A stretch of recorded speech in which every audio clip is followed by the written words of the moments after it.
kabilang buhay si Tatay Manuel, pero mukhang may nakalimutan daw itong ihabilin. Kaya naman nagpapahiwatig daw ito sa panaginip.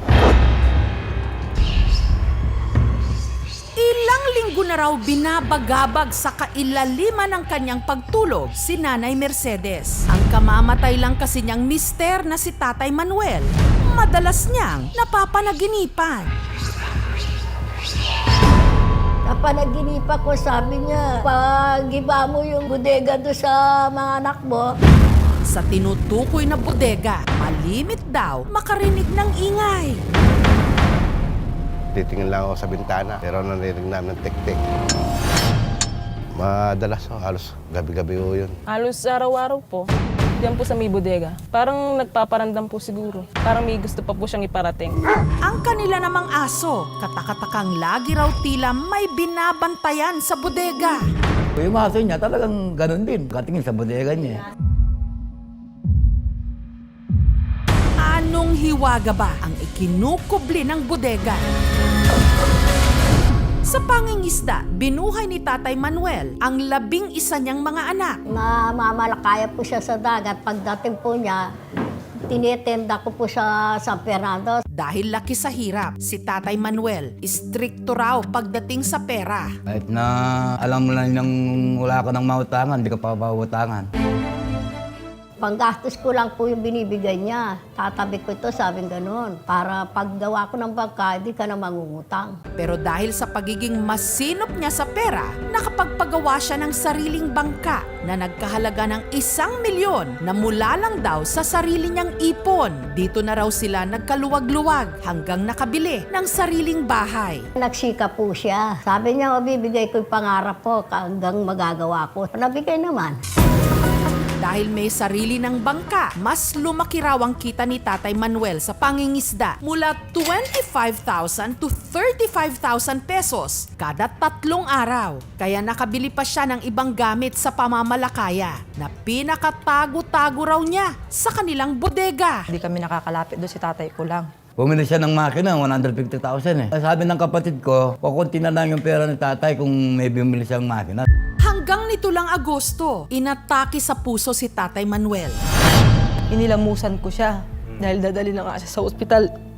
Tapos pinalitan ko yung damit niya. Tapos sabi niya sa akin, masakit na daw yung nararamdaman niya. Parang hindi niya na daw kaya. Sinasakay po ng tricycle, sabi niya, may pera yung nanay mo sa unan. Tinignan namin. Ano po, 190. Sa wallet niya po, sabi nung apo ko, 50,000. Makalipas ang 2 araw, sa edad na 71, si Tatay Manuel, binawian ng buhay. Pero bago po siya namatay, pinakita po sa akin, nagbababay po siya, nagpapaalam. Sabi niya, I love you, sabi gano'n.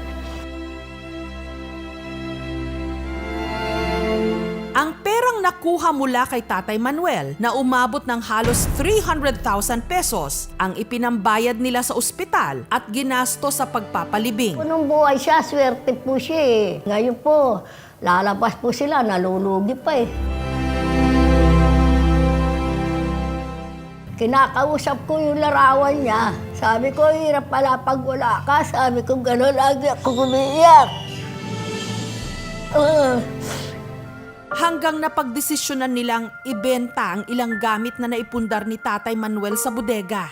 Para makatulong sa iba pang gastusin ng mga anak, naisipan ni Nanay Mercedes na ibenta na rin ang ipinundar na bahay ng kanyang yumaong mister. Kung meron daw bibili sa bahay, ibebenta. Pero tila meron daw tutol si Tatay Manuel mismo na ilang beses daw dinalaw si Nanay Mercedes sa panaginip. Napanaginipan ko, sabi niya, pag-iba mo yung bodega doon sa mga anak mo, paalis mo yung gamit, meron sila makikita doon. Bagong gawa yung bodega nga, bakit hindi ka ba yun? Kaya muli nilang pinasok ang bodega at hinalughog ito. Ere pa po ka numakakay, ere pa siguro. Hanggang napansin nila ang tila isang tagong kompartamento na bagong semento. Dapat pala. Kita amin yung muti bagang kaya, kita nguli. Kita mo sa laisi pakete? Sige kayo, mapasbay mo. Hindi nagsakit ang kaya. Sira lang kayo. Nalapat na pala. Bukulat yun, oh. Bukulat. Oh, nemi mo bukulat yun. Mabonem mo, mabonem. Oh. Tinungkab nila ito. At doon tumambad sa kanila ang 3 garapon na punong-puno ng tig-1,000 piso. Naman mo yan, no? Libo-libo lo. Bueno, Teo. Libo-libo lang pero. Nakaka. Bueno, libo-libo lo. Nakaka ka kabayo. Bijoy. Marami banda. Madalas daw napapanaginipan ni Nanay Mercedes ang kanyang mister na yumao nito lang Agosto. Ang panaginipa ko, sabi niya, pag-iba mo yung bodega doon sa mga anak mo, paalis mo yung gamit, meron sila makikita doon. Pagpasok sa bodega, napansin nila ang tila nakatagong kompartamento na parang bago lang simento. Gulat ako yung may pader na siya rito, may pader pa sa loob. Nung inalis yung mga kapatid ko, yung mabigat na gamit. Tinungkab nila ito at tumambad sa kanila ang 3 garapon na punong-puno ng tig-1,000 piso. Naman mo yan, no? Libo-libo lo. Bueno, Teo. Libo-libo lang pero. Nakaka. Bueno, libo-libo lo. Marami banda. Liwat talaga yung kaya ko. Labi siguro pa rin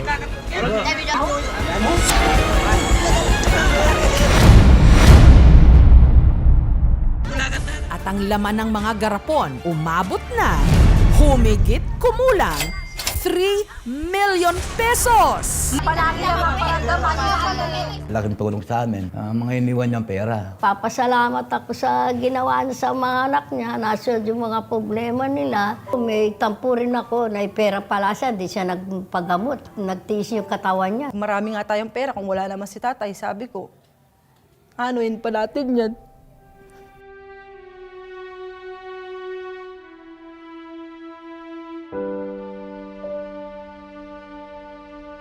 Ang pera ipinamahagi ni Nanay Mercedes sa 11 niyang mga anak na binigyan niya ng tig 100,000 pesos.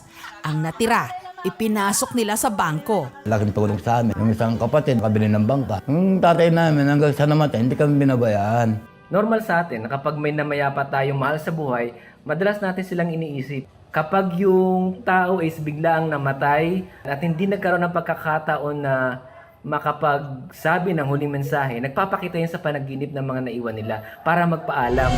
May mga naniniwala na ang mga pumanaw, dadalawin ka sa iyong panaginip para sa kanilang mga habilin. Bueno, libo-libo lo. Sa kaso ni Tatay Manuel, mukhang ito'y nagka-totoo. Tay, mahal na mahal kita. Maneng, magpapasalamat ako sa binigay mo, pinakita mo pera sa akin sa panaginip ko. Nasunod yung problema ng mga anak mo.